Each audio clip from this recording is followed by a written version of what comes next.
এক পাগলে বলছে, আমার আল্লাহ যদি খুশি হয়ে আমাকে জাহান্নাম দেয় আলহামদুলিল্লাহ। এবার শিক্ষিত সমাজ যারা আমাদের মতো কিছু আছে না, বেশি পণ্ডিত, এবার যাই বলতেছে সবাই চাই জান্নাতে যাইতে, এই পাগলে চাই জাহান্নামে যেতে। কত বড় গাদা।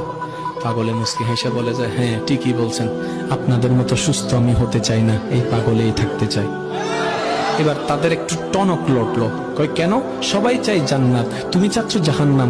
বলে যে, ভাইয়ারা আপনারা মনে আমার কথাটা খেয়াল করেন নাই, আমি বলেছি আমার রব যদি খুশি হয়ে, আমার রব যদি খুশি হয়ে আমাকে জাহান্নাম দেয় আমি সেটাও নিতে রাজি। বলে যে এখনো বুঝলাম না।